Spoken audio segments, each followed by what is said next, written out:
On a rainy early morning, a young black man from a disadvantaged neighborhood was heading to what could be the most crucial job interview of his life.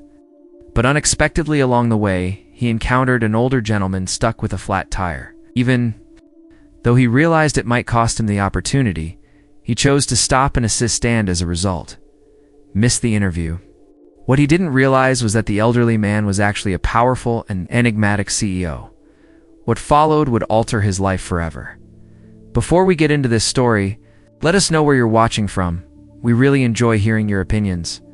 The streets of Southbridge always appeared unchanged in the early hours. Cracked sidewalks, flickering streetlights, and the quiet hum of old cars rolling past deteriorating apartment buildings. The rain from the night before still clung to the pavement, transforming gutters into shallow rivers. Ahead, near the bus stop, a group of construction workers drank coffee from paper cups. Their voices low, their expressions tired. A few glanced at Marcus. Their stares were not curious, just evaluating. Marcus Reed adjusted his tie with shaky fingers as he passed by, feeling the burden of their gazes settle on him like a heavy stone. He knew exactly what they were thinking. A young black man in a suit walking through Southbridge at 6 a.m. must be headed to court, not for a job interview. He'd seen that look his entire life. Suspicion masked as apathy, kept moving forward. At 26, he was tall, slim, built like someone who used to run regularly, even though he hadn't had time for the gym in months. His skin was deep brown, smooth with sharp cheekbones. His mom always referred to his serious expression, even when he was a kid. This morning, his jaw was tense, lips pressed into a thin line. The suit wasn't brand new. It was a faded navy. Color slightly altered to hide the fact that it came from a clearance rack 2 years ago. It hugged his shoulders the same way his nerves gripped his chest tight, uneasy, unyielding. He tugged at the cuffs. Silver cufflinks caught the soft light of the gray sky. A gift from his mother, originally his grandfather's. They didn't match the suit. They held more value than any clothing ever could. Marcus checked his reflection in the dark window of a corner laundromat. The eyes staring back were calm, but he couldn't silence the knot twisting inside him.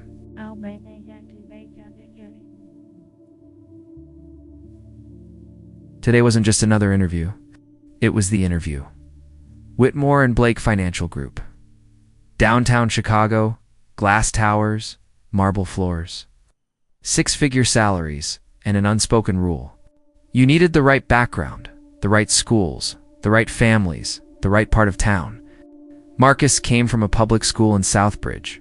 No financial safety net. No legacy, but he had a perfect GPA from Chicago State, years of juggling part-time jobs, and a recommendation letter from Professor Myers, the only professor who ever looked beyond where he came from. As he made his way toward the train station, his phone buzzed a text from his mom. "You got this, baby. Just be yourself. I love you." He swallowed the lump in his throat, tucked the phone away, and kept walking. It didn't matter what those men at the bus stop thought. It didn't matter that people downtown would judge him by his skin tone or address before he even spoke. All that mattered was getting into that building, shaking the right hands, and proving he belonged there. The train screeched to a halt at Monroe Station, the doors sliding open with a mechanical sigh. Marcus stepped onto the platform, his polished shoes clicking against damp concrete. The cold air hit his face, carrying the scent of wet pavement and the faint metallic taste of the city. He pulled his coat tighter around him and moved toward the exit. Weaving through a sea of commuters with heads down, shoulders hunched, steaming coffee in hand, everyone moved quickly, focused the way people always did downtown Zoots. Briefcases, heels tapping, eyes glued to phones. Yet even in that rhythm, Marcus sensed something shift. People looked up at the sky. Phones lifted. Frowns formed. Above the rooftops, the clouds had turned darker, thick and low, swirling and slow. Angry spirals that didn't fit a normal spring morning. A gust of wind rushed down the avenue as Marcus stepped onto the sidewalk, nearly ripping the portfolio from under his arm. He gripped it tighter, heart skipping not just from nerves, but because the air felt heavy, charged. Like the city itself was holding its breath. Ahead, through gaps in the crowd. He saw the gleaming glass tower of Whitmore and Blake rising into the gray sky. From here, it seemed impossibly tall, the upper floors disappearing into the low-hanging clouds. He checked his watch. 8:22 a.m. The interview started at 9 sharp. Still plenty of time. Then came the first drop of rain, cold and sharp, hitting his cheek. Another landed on the back of his neck, and dozens more, hundreds, pouring down fast, hard, unrelenting. In seconds, it became a full-blown storm, soaking his coat, flattening his hair, sending people running for shelter beneath awnings and into cafes. Umbrellas flipped inside out. Car horns blared as traffic slowed to a crawl. Marcus muttered a curse and ducked under the narrow bakery awning, pressing his back against the cold brick wall, watching as the street filled with water and frustration. This wasn't just rain, it felt like punishment. The weather app said light showers. This was biblical. He pulled out his phone, fingers slipping on the wet screen, opened the ride-hailing app. Nothing. Not a single driver available. He refreshed. Still nothing. Hey. The storm had shut everything down. His jaw tightened as he checked. The time again, 8:31. Still doable if the rain eased, but it didn't. It got worse. Water surged through the gutters, spilling over curbs. Papers and trash flew through the air like confetti from a cruel celebration. Across the street, a man slipped and cursed, his briefcase sliding into the flood along the sidewalk. People scattered into shops, their suits and designer coats soaked. Marcus exhaled, trying to steady the tightness growing in his chest. It wasn't over yet. He could still make it. It was just water. He zipped the leather portfolio inside his coat, raised his collar, and stepped back into the storm. Head down, legs moving. Fast, each step sent splashes flying. His polished shoes now drenched, slapping the slick pavement. His hair stuck to his forehead, his shirt clung to his back, his tie twisted beneath the soaked lapels. But he kept going because this wasn't just a job interview. It was freedom. It was validation. It was everything. Up ahead, a yellow taxi pulled up to the curb, brake lights glowing as it dropped off a passenger. Marcus ran, water flying from his feet, waving his hand and calling out. But just before he reached it, another man, a tall white guy in a camel trench coat, pushed past him and jumped into the back seat. The door slammed. The car sped off, splashing dirty water behind it. Marcus stopped in the middle of the street, fists clenched, jaw clenched with frustration. He barely heard the horn as a delivery van swerved around him. His eyes stung, his chest rising with more than just physical effort. He wasn't naive. He understood how this city worked. Who gets the cab? Who gets the benefit of the doubt? Who gets doors held open? And who is treated like an outsider? He pushed forward, wiping rain from his eyes, ignoring the ache in his legs, the emptiness in his stomach. His mind screamed, "Keep going. Just get there. You can still fix this." The tower was close now, just a few blocks away. He could see the faint glow of the lobby lights through the rain, so close it made his chest tighten with desperate hope. Then he spotted the car, parked just off the main road, sleek and black, the kind of vehicle worth more than his mom made in a year. The back tire sagged low, lying flat on the pavement. The trunk was half open, a spare tire partially pulled out. Beside it, struggling under a worn umbrella, was an elderly man, white-haired, likely in his late 60s or early 70s. His suit was wrinkled and soaked, his hands fumbling with the jack as it slipped on the wet ground. Marcus slowed, his pulse still racing, rain dripping down his face as he took in the scene. Ow. No one else had stopped. Ow. Pedestrians hurried past, eyes down, pretending not to notice. A couple walked by on the other side of the street. The woman glanced at the man, then quickly looked away. Marcus stood still, torn between instinct and ambition. His gaze returned to the glowing tower beyond the traffic. This was his chance's only shot. He'd already lost precious minutes. His clothes were ruined. His confidence was barely holding on. Walk away, his brain whispered. Someone else will help. You've worked too damn hard to throw it all away now. but his feet wouldn't move. Instead, his mother's voice echoed in his mind, the same words she drilled into him as a boy. When he ignored the elderly neighbors struggling with groceries outside their building, "You don't help people when it's convenient, Marcus. You help them because that's who you are." That's what separates a man from just another face in the crowd. His jaw tightened, fingers gripping the soaked leather folder harder. "Screw it, sir," Marcus called out, crossing the street, his shoes splashing through the flooded curb.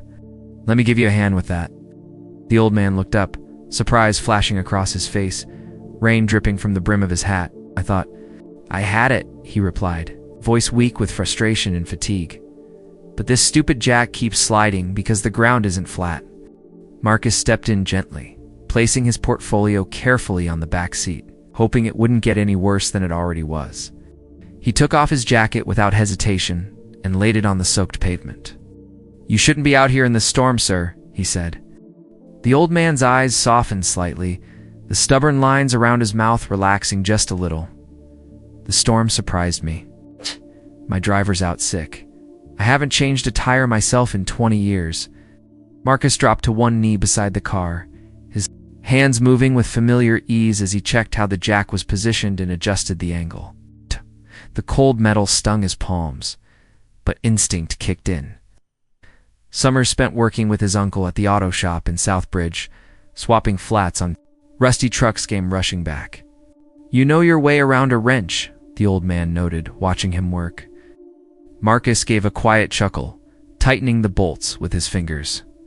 "Uncle wouldn't let me drive his old Chevy until I could change a tire in under 10 minutes. The man let out a soft laugh, barely audible over the rain. Wise guy. Time kept ticking.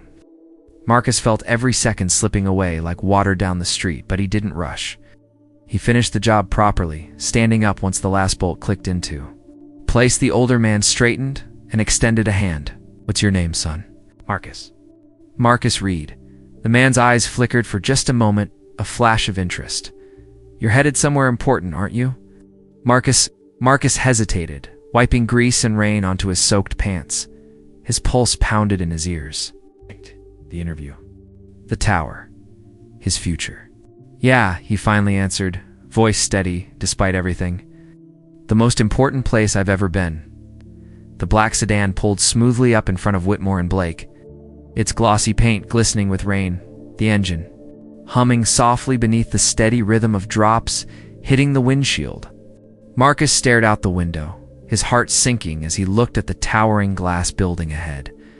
The lobby glowed with golden light beyond the entrance, clean, polished, untouched by the mess still swirling outside. His reflection in the car window stared back at him, drenched, wrinkled, a total mess. He barely recognized himself. "Sure you still want to go in looking like that?" the old man asked from behind the wheel, his tone calm but not cruel. Marcus forced a tight smile. Jaw clenched. "I have to try." The man gave a small nod, his expression unreadable, fingers tapping once on the steering wheel. Marcus pushed open the door, flinching as cold rain hit his face again. The storm had calmed a bit but hadn't gone away completely. Puddles mirrored the marble steps leading into the building like warped reflections. Each step squelched as his soaked shoes slapped the pavement. His jacket weighed him down, useless against the wind and water. His dress shirt clung to his skin. Inside, everything shifted. The lobby was a whole different world, warm, silent, spotless, high ceilings, stretched above shiny marble floors. Abstract art hung on perfectly white walls. A subtle floral scent floated in the air, clean and expensive. The kind of place designed to make people feel out of place without saying a word. Marcus paused for half a second near the glass doors, aware of water dripping from his clothes onto the polished floor, drawing quick, hidden glances from the professionals passing through. A man in an expensive coat gave him a look of mild disapproval. Across the room, a receptionist whispered something to her coworker, eyes flicking toward Marcus's lips curling into a faint smirk. He ignored them. He had no choice. The security desk sat near the elevators, sleek and white like everything else here. Behind it stood a tall guard in a navy blazer, tapping on a tablet. His gaze sharpened the second he saw Marcus wet, messy, clearly not meant to be there. The guard straightened, pressing his lips into a thin, professional line. "Good morning," Marcus said, forcing his voice to stay steady as he adjusted the soaked leather folder under his arm. "My name is Marcus Reed. I have a 9 o'clock interview with the finance team at Whitmore and Blake." The guard narrowed his eyes, scrolling through his tablet. Marcus could feel the seconds dragging, his heartbeat loud in his ears. "Yes, Mr. Reed, finance. Department 14th floor," the guard finally said. He paused, fingers hovering over the screen. "I should mention they're strict about punctuality." Marcus exhaled and nodded once. "I understand, He stopped himself. There was no point explaining. "To this man?" The guard motioned toward the elevators. "You can try, but no promises." Marcus thanked him quietly and walked across the floor, each wet footstep echoing loudly against the stone. His reflection stared back at him in the mirrored elevator doors. Shirt stuck to his chest, collar limp, cuffs wrinkled, pants stained with street water. His tie looked like it had melted onto his skin. The polished image he'd worked 2 years to build was gone. All that remained was the kid from Southbridge standing in a place not made for him. The elevator chimed. The ride up was too fast, too quiet. When the doors opened to the 14th floor, the space beyond felt like another layer of a world he didn't belong in. Dark hardwood floors, frosted glass walls, framed cityscapes lining the walls, a receptionist in a sharp gray blazer. Sat behind a curved desk, typing quickly. Her fingers slowed when she saw him. Surprise flashed across her carefully done-up face, before settling into a mask of professionalism. "Morning," Marcus started, clearing his throat and adjusting the damp portfolio. "Marcus Reed. I had a 9 o'clock interview scheduled." She glanced. At the wall clock, 9:18. Her eyes softened slightly, but her posture stayed firm. "I'm sorry, Mr. Reed," she said, voice low but firm. "That would have been with Mr. Calloway. Unfortunately, he's moved on to other candidates. He has a tight schedule." Marcus's stomach twisted. He'd known this might happen, but hearing it aloud made it hit like a punch to the gut. He opened, his mouth trying to hold himself together. I know I'm late. It was the storm. I tried to get here. There was an elderly man stranded with a flat tire. I couldn't just..." She lifted a hand gently, eyes drifting toward the office doors. "Mr. Reed, I understand, but Mr. Calloway..." Her voice trailed off. "No exceptions. No mercy." Marcus swallowed hard, words caught in his throat, turning bitter. "Could you at least tell him I came?" His voice cracked slightly despite trying to sound strong. "That I tried." He opened his folder and pulled out one of the few surviving resumes. Edges curled, ink smudged in places, but mostly readable. He handed it to her carefully. The receptionist hesitated, then took it, giving a slight nod. "I'll make sure he gets this," she promised, a hint of sympathy softening her tone. For a moment their eyes met hers, calm, his full of frustration and quiet pain. Then the moment passed. Marcus turned toward the elevators, his steps heavy, his shoes still squishing with every move. His shoulders sagged under the weight of the morning, the storm. The missed chance, the sting of doing the right thing and still losing. The elevator doors opened with a sterile chime. He stepped inside, staring blankly at his reflection in the mirrored walls, watching water drip from his coat onto the clean floor. His chest tightened as the doors shut, cutting him off from the office, from the dream. From everything he'd fought so hard for. The ride down was silent, too quiet. The polished lobby greeted him again with its sharp edges in perfect order. As he stepped back into the real world, the storm had eased. Sunlight peeked through thinning clouds, reflecting off the wet pavement outside. Marcus paused near the glass doors, staring out at the street, jaw tight, throat tight. The world kept moving, cars honked, people hurried past. No one noticed the soaked young man standing there, carrying disappointment like a second skin. He didn't yell, he didn't cry. He just walked out the door, back into the city, back into uncertainty, dreams trailing behind him like rain still. Dripping from his ruined jacket, the morning sun, over Southbridge, didn't care about Marcus Reed's bad day. It filtered through the thin curtains of his apartment, casting pale streaks of light across peeling walls and and the small, worn kitchen table where he sat hunched over his laptop. The hum of old radiators filled the silence. Outside, sirens echoed. Down the block. Life in Southbridge never slowed for anyone's bad luck. Marcus stared at the glowing screen in front of him, his fingers frozen above the keyboard.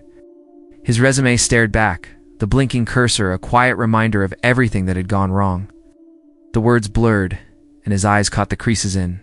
The leather folder on the table beside him, edges still curled, surface stained from rain and street grime. He had dried it as best he could the night before, leaving it near the fan in the corner, but the damage was permanent, like a scar. His suit jacket hung from a nail on the wall, faint outlines of water stains ghosting across the fabric. No dry. Cleaner could erase them now, a sign perhaps, or just another silent loss. His phone buzzed on the table, snapping him from his thoughts. His mother's face filled the screen's soft eyes, the same strong jawline he saw every morning in the mirror. He paused, thumb hovering over the answer button. He hadn't told her yet, not everything. She'd been so proud when he landed the interview. She'd even sent his grandfather's cufflinks wrapped in tissue paper, still carrying the faint scent of her lavender soap. The same cufflinks now sat in the pocket of his ruined jacket. The phone kept buzzing. Marcus took a breath and answered, keeping his voice steady. "Hey, Ma. Baby. I've been thinking about you all morning," she said, her warm voice cutting through. His tangled frustration. "Any news? Did you hear back from that big company?" He opened his mouth, the words bitter on his tongue. How could he explain it? That he made it all the way there? That he gave up everything to do the right thing? And still lost? That no one cared about a young black man from Southbridge, with good intentions and soaked clothes. Before he could speak, another call came through, flashing on the screen. Unknown number, Chicago area code .May. I need to take this. Could be about a job, of course, honey. Go get him. He switched lines, nerves tightening like a coiled wire. "Hello, Mr. Reed," came a woman's voice. Clear, professional, confident, used to making important calls. "This is Natalie Quinn, executive assistant to Mr. Richard Whitmore.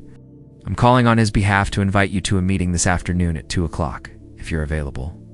Marcus blinked, the world shifting slightly beneath him.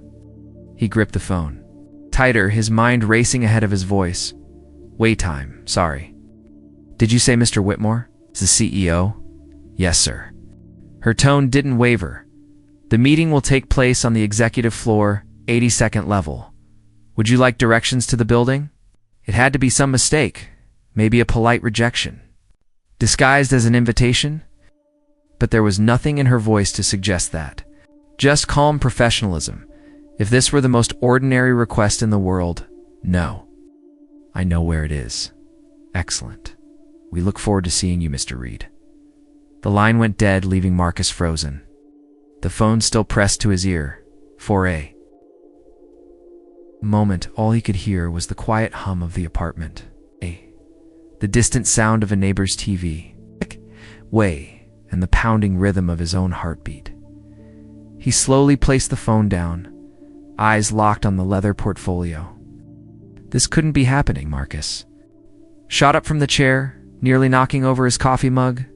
He grabbed his jacket from the wall, fingers running over the stained fabric, already mentally preparing for what came next. No missed chances. By 12:30, his suit was as sharp as it could get under the circumstances.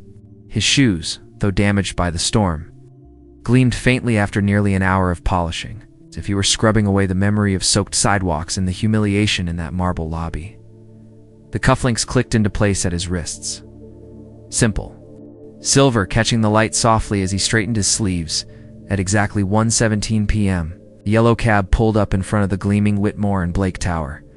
The storm clouds had vanished, replaced by a clear, brilliant blue sky stretching across the city like a fresh start. The air was cool, the sidewalks still damp but quickly drying under the sun. Marcus stepped out, adjusted his tie, and looked. Up at the building. Didn't seem quite so overwhelming this time. Still intimidating. Still a symbol of wealth and power he'd spent years trying to reach, but today, he wasn't chasing it. Today, he was invited. Inside, the lobby felt familiar. Same polished floors, the same hushed authority in the air. But the atmosphere was different. The guard at the security desk barely glanced up before scanning his name and handing him a black access badge with a shimmering gold emblem. "Executive access," the man confirmed. There was no judgment in his voice this time, just routine. Marcus walked toward the elevators, the badge cool in his hand, his pulse steady despite the rush of adrenaline beneath his skin. The mirrored doors slid shut, revealing his reflection sharper now, more composed. A man still full of questions, still carrying doubt, but no longer running. As the numbers climbed higher, his chest tightened, not with fear but something else entirely: anticipation, possibility.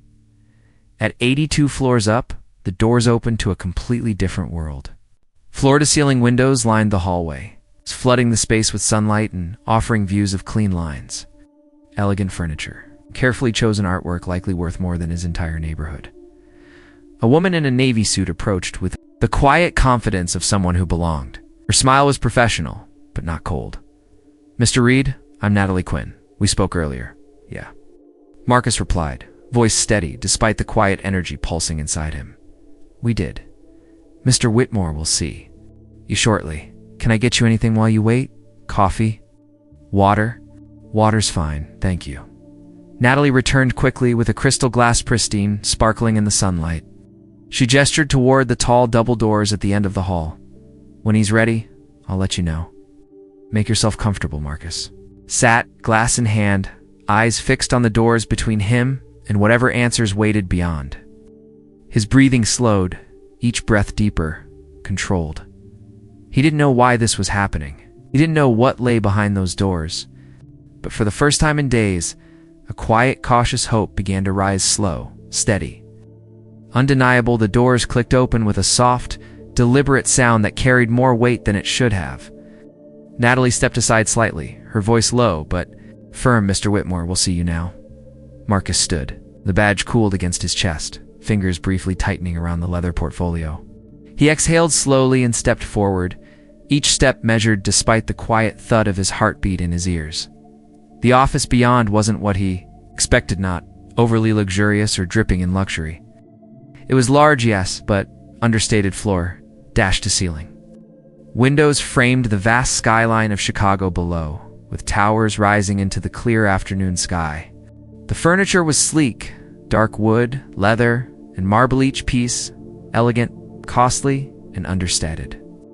It spoke of generational wealth, quiet strength, and a man who had long stopped needing to prove anything. A high-backed chair faced the windows, the outline of a figure barely visible in the sunlight. Slowly the chair swiveled. The face that met Marcus wasn't a stranger, with a flat tire and a stubborn jack.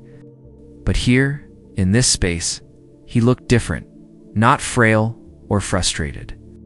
Just powerful. Richard Whitmore rose from his seat with the calm confidence of someone who could command a room without raising his voice. "Mr. Reed," he said simply, extending a hand across the polished desk. "Good to see you again." Marcus hesitated for just a moment before stepping forward and shaking the older man's hand. It was firm, grounded, a gesture that carried meaning. I didn't realize," Marcus admitted, voice slightly thick. "Out there on the street?" "I didn't know you were the one who signed my interview invitation." Richard gave a small smile. "Exactly why it mattered." Marcus blinked, uncertainty tightening in his chest. I missed the interview. I assumed that was it." Richard gestured toward the chairs across from his desk, moving with quiet grace. "Sit, Marcus." Marcus obeyed, sinking into the cool leather, his hands resting on the damp, worn portfolio now balanced on his lap. Richard didn't speak right away. He walked toward the windows, hands clasped behind his back. 58 years ago, Richard began, his voice calm and steady. "I stood in a factory outside Pittsburgh, in a cheap suit, nervous and out of place. I asked a man twice my age to believe in an idea I barely knew how to explain. He said yes. It changed my life." He turned slightly, sunlight outlining the lines on his face, the sharpness in his eyes. This company wouldn't exist without that moment. Marcus watched him closely, every muscle tense with attention. his heart now pounding not with fear, but with the slow build of possibility. Richard returned to his desk, opening a drawer with quiet precision. He pulled out the leather portfolio Marcus had left behind days ago. The edges were still curled, stained by rain, the pages inside faintly warped. "You left this in my car," Richard said, placing it gently between them. "I took the time to read it." Marcus swallowed hard, throat dry, eyes flicking to the worn folder. The other part understood that nothing about the storm or that morning could be changed now. Richard opened the folder, sliding a few pages forward. "Your market analysis on Southeast Asia? Sharp? Your cover letter? Honest, personal, rare these days?" He looked up, his gaze steady. "That's not why you're here." Marcus's fingers twitched, slightly nerves stirring beneath the surface. "It's not." Richard shook his head once, measured and deliberate. "I've been hiring people for decades, Marcus. I can train someone to read a balance sheet or build a portfolio, but I can't teach integrity." His words settled in the space between them, simple, yet heavy with meaning. "Most people in your position that morning, wet, cold, running late, would have kept walking. I wouldn't have blamed them. But you didn't." Marcus stayed silent. The memory of the rain, the frustration, and his mother's quiet voice in his head all came rushing back at once. "You stopped," Richard continued. "You helped not because someone was watching. Not because there were cameras, but because it was the right thing to do." He leaned back, hands folded calmly on the desk. "I built this company on decisions made in quiet moments when no one was watching. That morning, you showed me everything I needed to know." Marcus's throat tightened, a mix of disbelief, pride, and the deep ache of recognition rising within him. I don't even know how to thank you, sir. More than I can explain." Richard's eyes softened slightly, the corners of them crinkling. "I'm not offering you the analyst position you came in for, not the entry-level role you applied for." For a brief moment, Marcus's heart sank, the words landing hard, sharp. But Richard wasn't done. "I'm offering you something else." He leaned forward, voice dropping with quiet certainty. "You'll work directly with me as my special assistant. You'll sit in meetings most people spend 10 years trying to get into. You'll listen, learn, observe. It won't be easy. It won't always be comfortable. Like you'll walk away with a foundation no textbook or classroom can offer." Marcus stared at him, the weight of the offer settling into his chest, trial, solid, and daunting in its scope. "Well, me." The question slipped out before he could stop at exposed. Layered with years of knowing how many doors had been closed before he even reached them, Richard smiled. The kind that came from remembering what it felt like to be young, uncertain, underestimated, because someone once believed in me before I deserved it. And it changed everything. He extended his hand again, come steady, the promise of opportunity resting between them. Marcus reached out, his fingers closing around Richard Whitmore's with quiet strength. Not as the anxious, soaked young man who had knocked unlocked doors, but as someone seen, chosen, respected. The storm hadn't washed away his chance. It had revealed it, and for the first time in his life, Marcus Reed stepped toward his future, knowing he had earned every step.